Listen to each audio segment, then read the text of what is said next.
Olá, como está? Como foi a sua semana?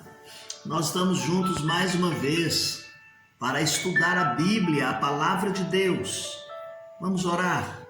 Querido Deus e amado Pai, orienta-nos no estudo da Tua Palavra. Obrigado por cada experiência vivida na semana, os momentos que o Senhor se fez presente, nos auxiliando, nos fortalecendo e nos protegendo. Agora que o Teu Espírito Santo possa nortear as nossas palavras, a Tua Palavra para o nosso coração. É a oração que fazemos no nome de Jesus. Amém. Muito bem, meus queridos. Hoje nós estamos começando o livro de Deuteronômio. Deuteronômio, a lei de Deus para uma nova geração. O texto básico que nós temos aqui está em Deuteronômio, capítulo 6, o verso de número 4, que diz assim: Ouve, ó Israel, o Senhor nosso Deus é o único Senhor. É o único Senhor. O nome Deuteronômio, derivado do grego, ele significa uma segunda lei. Derivado vindo através da Septuaginta, que na expressão hebraica quer dizer Elech Hadabarim, ou simplesmente Debarim. Está encontrada em Deuteronômio capítulo 17, o verso de número 18.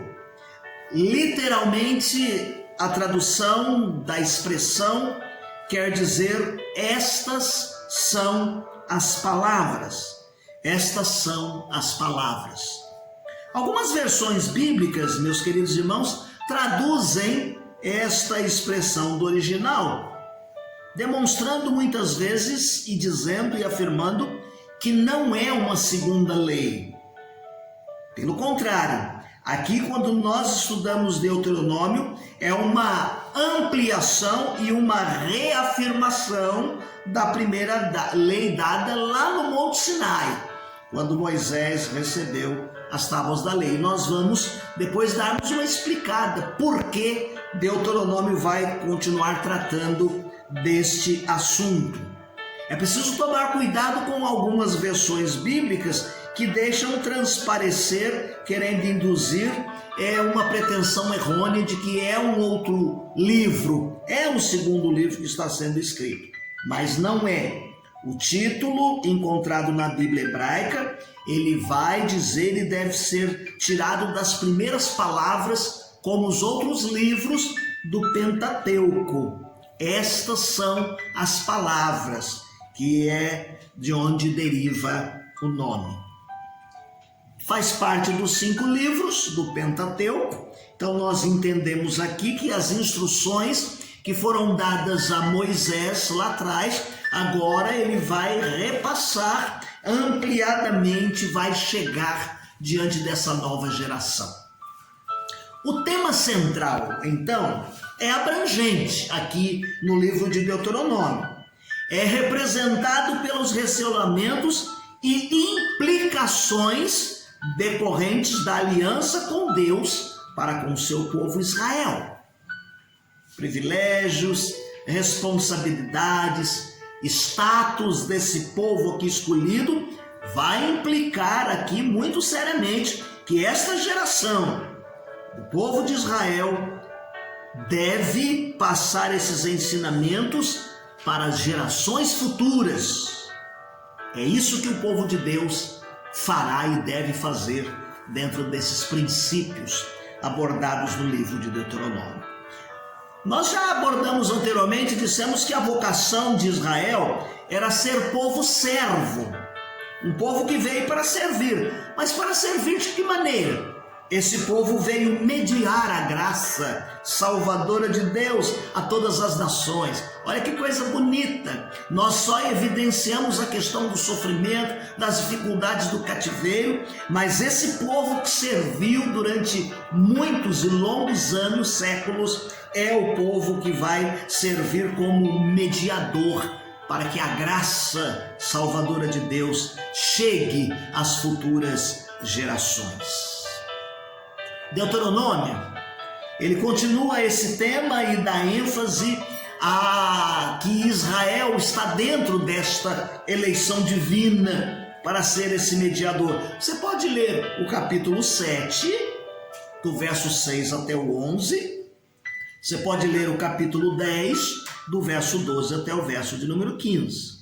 Então aí você vai ver esse papel importante desse povo escolhido dentro do contexto da graça de Deus. Aqui vão aparecer regras definidas, claríssimas, que eles devem aprender.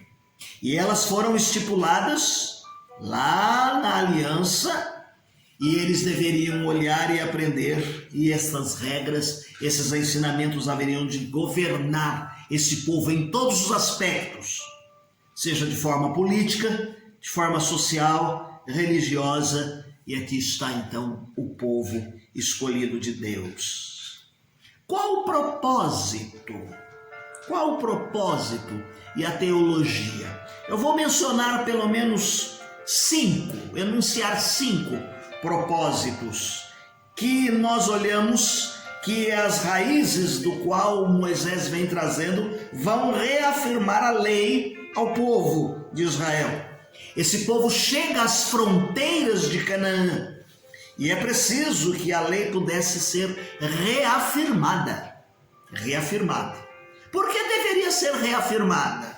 Deuteronômio vai nos dizer, meus queridos irmãos, que muitos de nós temos memória curta, não é? A gente costuma dizer até que o brasileiro, especificamente, tem memória curta. Em primeiro lugar, ela é reafirmada porque aqui há uma nova geração. As gerações anteriores, exceto Josué e Caleb, que não pereceram no deserto, eles estão aqui juntamente com essa nova geração. Os demais foram morrendo. Os que conheceram a lei dada lá atrás não estão mais vivos. Nós poderíamos aqui até precisar uma geração que deveria estar em torno dos 20 anos. Então é preciso que ela chegue diante dessa nova geração e que eles aprendam os compromissos da nova aliança. Porque no decorrer dessa trajetória muitos se esqueceram e muitos pereceram ao longo da caminhada. Pereceram porque esta nação falhou de forma flagrante, e um dos momentos que a gente vê principalmente foi lá em Cádiz Barneia, quando eles não deram crédito à terra que manava leite e mel. É muito importante então que eles renovem o seu conhecimento da palavra de Deus e compreendam como é importante obedecer os seus mandamentos. Segundo, é um novo desafio. Aquele momento da nação que eles viveram lá atrás, eles eram nômades, não tinham parada, estavam andando de um lado para o outro. Agora eles vão entrar na terra prometida e eles vão ser uma nação estabelecida. Não mais vão precisar ficar andando. Porém, eles vão enfrentar problemas, batalhas, e eles precisam estar preparados para isso. A melhor maneira do preparo, então, seria que eles pudessem lembrar e compreender muitas coisas, relembrando o passado, os momentos das dificuldades e as vitórias que vieram, e a fim de que os erros e os problemas não pudessem ser repetidos no futuro. Quando nós lemos os 11 primeiros capítulos, nós vamos ver que são relembrados grandes atos do poder que Deus realizou no meio do seu povo. Quando nós lemos do capítulo 12 até o 34, representa que agora é um olhar para frente. Se nos 11 eles olham para trás, para não mais errarem e enumerarem os erros e não mais cometê-los, como a gente canta, agora até o capítulo 34 é um olhar para o futuro, para frente, reafirmando a necessidade de obedecer a Deus a fim de construírem a vida desta nação sobre os fundamentos da palavra de Deus. Em terceiro lugar, haveria um novo líder, um novo líder. Moisés já estava se aproximando do seu final da vida, hein? Com a morte de Moisés, Josué vai assumir a liderança da nação. E Moisés tinha em mente que o sucesso da nação dependia muito da obediência do povo de Deus, independente de quem fosse o ser humano que assumisse a liderança do povo. E Moisés entende que eles deveriam estar fundamentados na palavra de Deus. Eles deveriam amar ao Senhor Deus. Eles deveriam também aprender a seguir Josué, porque só desta maneira, seguindo o líder e obedecendo a liderança e a direção do líder, eles alcançariam a vitória. Em quarto lugar, aqui dentro destas 5 razões pelo qual ele está reafirmando a lei, é que as novas gerações estão presentes. O povo estabelecido, meu querido irmão, teria que enfrentar problemas diferentes, como nós já dissemos. Eles agora estariam não mais caminhando como peregrinos no deserto. Então Moisés queria que eles não somente tomassem posse da terra, mas se mantivessem nela, criassem raízes. Quantas pessoas recebem herança e em pouco tempo dão cabo da herança? Quantas pessoas compram aí um apartamento ou pegam um apartamento do governo e em pouco tempo ele passa os direitos? Aqui Josué quer que o povo receba a terra, tome posse da terra, mas se mantenha nela. Eles deveriam enfrentar todos os problemas, eles deveriam andar juntos e aprender e enfrentar os problemas, porque aqui estava o caminho do sucesso. Nenhum sentimento espiritual, muitos cristãos permanecem como o povo de Israel. Lá em Deuteronômio, no capítulo 1, os 3 primeiros versículos, ele vai dizer que muitos foram resgatados, saíram da terra do Egito. Mas como nós dizíamos lá no seminário, o Egito não saiu deles. Eles ainda não tinham tomado posse verdadeiramente. Eles já estavam do outro lado, estariam do outro lado do Jordão, mas ainda não deveriam estar desfrutando das bênçãos. Quantos de nós nos recebemos o perdão de Deus, a vida eterna de Deus, mas às vezes ainda estamos apegados a coisas lá atrás, sendo escravizados e o diabo dominando a vida de muitos dos irmãos. Em quinto lugar, uma mensagem mais profunda é o que o livro de Deuteronômio nos traz. Não podemos ficar impressionados, meus queridos irmãos, com a mensagem. Ao lermos Deuteronômio, nós não podemos deixar de ficar impressionados com a mensagem mais profunda que Moisés deu. Aqui no livro de Deuteronômio, Moisés vai introduzir uma palavra e por mais de 20 vezes ela é repetida. Sabe qual é essa palavra? Amor. Amor. Repetidas vezes a ênfase é dada no livro de Deuteronômio. Em Gênesis e Números ela não é encontrada, mas aqui no livro de Deuteronômio ela vai trazer à luz o amor a Deus, o amor de Deus para com o seu povo, e é um tema novo no livro de Deuteronômio. Se você quiser confirmar, capítulo 4, verso 37, capítulo 6, verso 4 ao 6, capítulo 7, verso 6 ao 13, capítulo 10, verso 12, capítulo 11, verso de número 21.